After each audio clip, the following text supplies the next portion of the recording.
Frame ലാലേട്ടൻ എവിടെ പോയെന്ന് ചോദിച്ചവർക്കുള്ള മറുപടിയാണ് നമ്മുടെ എമ്പുരാൻ. ലാലേട്ടൻ.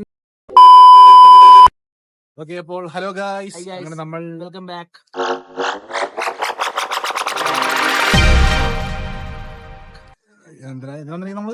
നമ്മളല്ല അതെ, ഞങ്ങൾ എമ്പുരാൻ വന്നിരിക്കുകയാണ്. ആൽബി ഇനി നമ്മളോട് കൊണ്ടാക്കിയിട്ട് ആൽബിക്ക് അത് വണ്ടി നോക്കാൻ ഞങ്ങൾ പറഞ്ഞു. സ്പ്ലെൻഡർ. അതെ, അങ്ങനെ വണ്ടി നോക്കാൻ വേണ്ടി ആൽബി പോകുന്നു. അങ്ങനെ നമ്മൾ രണ്ടുമാണ് ഇനി അവിടെ പോകുന്നത് എമ്പുരാൻ കാണാൻ വേണ്ടിയിട്ട്. നമ്മൾ വന്നിരിക്കുന്നത് പുനലൂർ. അതെ, പുനലൂരുള്ള ഏരിയസിലാണ് വന്നിരിക്കുന്നത്. പുതിയ തിയേറ്ററാണ്. നമ്മുടെ പേരിലുള്ള തിയേറ്ററാണ് അരീസ് പ്ലക്സ്. അതാണ് അരീസ് പ്ലക്സ്, അതാണ് അതിന്റെ പ്രത്യേകത. അങ്ങനെ നമ്മൾ ഫസ്റ്റ് ഷോ രാവിലെ 6 മണിക്കായിരുന്നു, പക്ഷെ അതിന് വരാൻ പറ്റിയില്ല. നമ്മൾ ടൈം മാറി ബുക്ക് ചെയ്തു. AM PM ആയി പോയി. അതെ, നമ്മൾ വൈകിട്ട് 6 മണിക്ക് നമ്മൾ സിനിമ കാണാൻ വന്നിരിക്കുകയാണ്.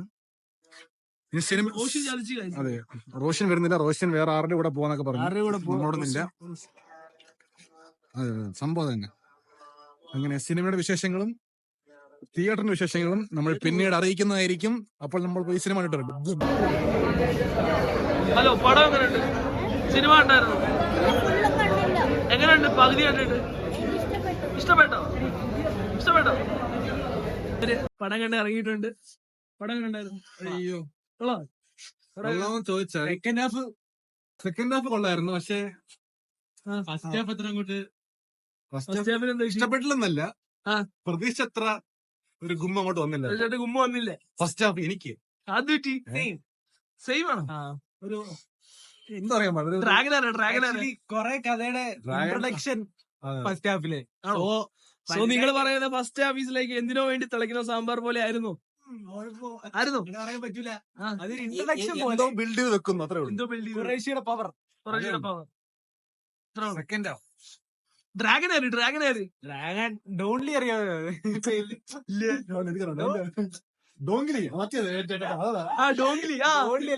മറ്റില്ല സിനിമയ്ക്കകത്ത് സൂര്യയുടെ കഥ.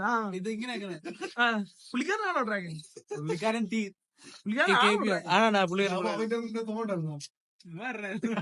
ചുമ്മാ രണ്ടെണ്ണം മണ്ടന്മാരടാ. പടം കണ്ടല്ലേ, കൺഫ്യൂഷൻ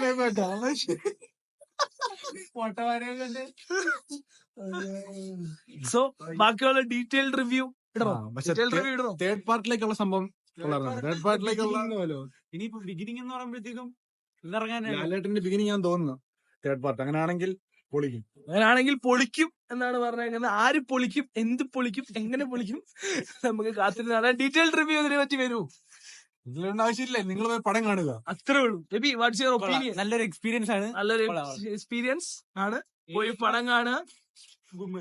പിന്നെ മറ്റേ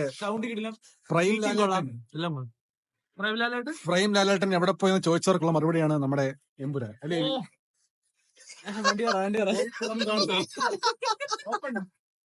നമ്മുടെ യൂട്യൂബ് ചാനലില് അരിന്ന് നമ്മളെ പേരിട്ടിട്ട് അരിയണ്ണന്റെ ഒരു 2 കാർ ഷോട്ട് എങ്കിലും ഇല്ലാതെ എന്ത് അരി യൂട്യൂബ് ചാനൽ?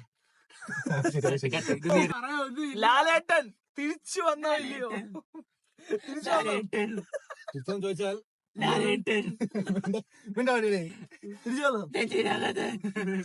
ലാലേട്ടൻ ഫാൻ എന്ന നിലയിൽ ഇഷ്ടപ്പെട്ടു എന്ന് പറയാൻ പറ്റത്തുള്ളൂ. Prime Lalettan back or we have to wait for another movie?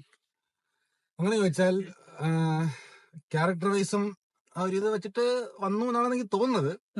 പക്ഷെ തുടരും എന്നുള്ള ട്രെയിലർ കണ്ടപ്പോൾ ആ ഒരു എഫക്ട് വന്നു. സത്യം. ആ തുടരത്തിനകത്ത് ഞാൻ ആ ട്രെയിലർ കണ്ടപ്പോൾ ശ്രദ്ധിച്ചെന്ന് പറഞ്ഞാൽ ലാലേട്ടന്റെ ഒരു ക്യാരക്ടർ ചേഞ്ച് ഓവർ ഉണ്ട്. അതായത് നോർമൽ ഒരു പേഴ്സണിൽ നിന്ന് അദ്ദേഹത്തിന്റെ വണ്ടി നഷ്ടപ്പെടുത്താൻ പുള്ളിക്കാരന്റെ ഫുൾ ഒരു ക്യാരക്ടർ ചേഞ്ച് ഉണ്ട്. അത് ആക്ച്വലി പക്കാണെന്നാണ് എനിക്ക്. അതിൽ നമ്മുടെ ഒരു സാധാരണ നമ്മുടെ ചേട്ടനായിട്ട്, അല്ലെങ്കിൽ നമ്മുടെ ഒരു ഉറപ്പായിട്ട് ഇങ്ങനെ കാണാത്തവരുണ്ടെങ്കിൽ വേഗം പോയി കാണുക. നല്ലൊരു തിയേറ്റർ എക്സ്പീരിയൻസ് തരാൻ പറ്റും, ഉറപ്പാണ്. കാണുക, നല്ലൊരു സിനിമയാണ്, കണ്ടിരിക്കാൻ പറ്റും. Signing off, by.